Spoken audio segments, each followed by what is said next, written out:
What is going on, guys? Welcome back to the channel, and today we're going to be taking a look at yet another second to last AMK Yolopark figure.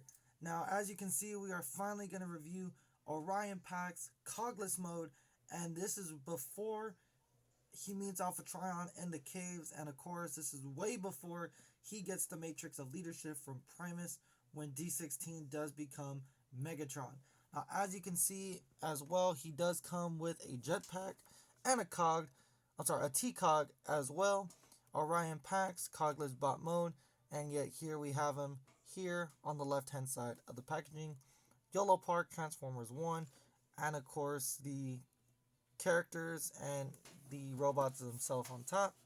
Here we have Orion Packs on the side, and of course here we have all the final forms from Cog-Less mode to Cog, and of course to final form.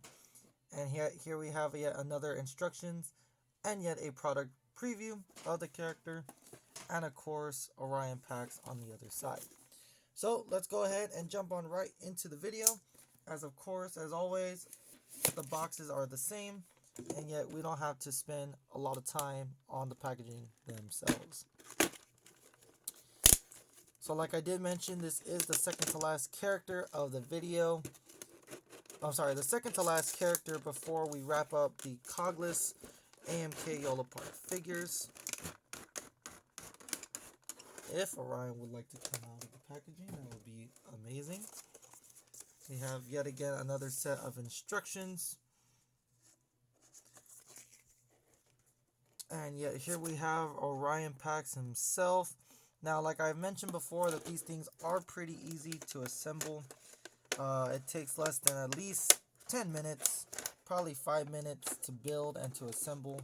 Really, really easy to just go ahead and just snap the pieces on. Trying to be very careful not to move any of the parts as I get the plastic off. And yet here we are once again with Orion Pax.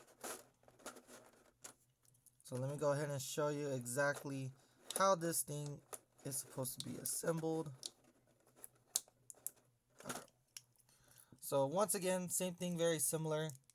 We have yet another easy assembly part to just attach all the pieces and of course everything for Orion. So really easy. I'm going to go ahead and build him off camera, and then let's go ahead and jump right back into it. So here we have Orion Packs already assembled, and I gotta say that Yolopark did a phenomenal job, absolutely crazy job with these characters, as they look very, very similar to the ones in the movie. I definitely would have loved to see at least a little bit of dark shading here on Orion, as you know, he is a minor bot in the Transformers 1 movie, and of course he does have a little bit of rust or a little bit of dirt, so I would have loved to see at least a slight change in the color of the red, just a little darker in my opinion, but nevertheless this looks fantastic. Now, as you can see, he does have a T-Cog port, and I think with this one he can fit his T-Cog in, if I do recall correctly. No, so it goes about like half here inside his chest, so that way you can place the T-Cog when he does get it from Alpha Trion, just like the rest of the crew. And I gotta say, Orion, the designing on him is just fantastic. Yolopark did a phenomenal job, a fantastic job on building and making this character very screen accurate, and I gotta say I am just a huge fan of this character. The one thing that I don't really like is that his backpack does come off really easily. That way you can go ahead and attach yet another jetpack to him, as I might just keep the jetpack on him, as that does play a very pivotal role in the movie, and we see it throughout almost half the film. So I absolutely do love this character a lot. I think Chris Hemsworth was definitely a good choice to voice the young Optimus Prime, and of course to voice Orion Pax himself. However, in the movie, he is a minor bot. He is not the data clerk in the Hall of Records in Iacon City, as he's been getting chased throughout the data center for quite a while inside the film, when they did say that he's not allowed to run back there. So I absolutely do love this character really much. As we're gonna go ahead and stand him up next to Bumblebee, and of course Alita. And I gotta say, it's just very cool, very nice to see these characters come together and finally be assembled in my collection, as I've been waiting such a while to do a video review on these characters and get them out to you all. Now, the height difference between Bumblebee and Orion Pax is definitely something that I do love, as Orion Pax is much taller than B127, and of course he's a little bit slighter, the same height, I want to say. Nope, he's a little bit taller than Alita.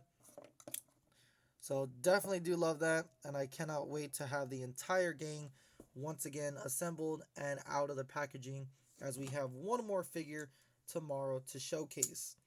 Now let's go ahead and put Orion Pax on the turning table, and we can take another quick break.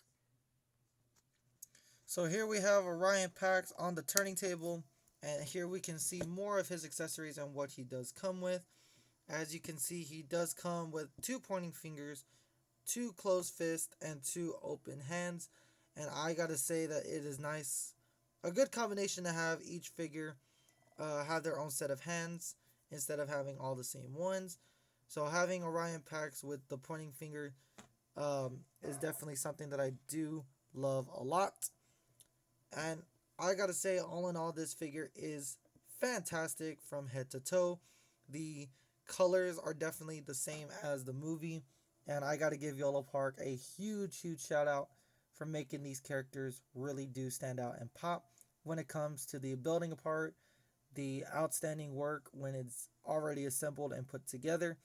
And I definitely absolutely am just a fan of how they made this character, as well as the other characters from the Transformers 1 movie.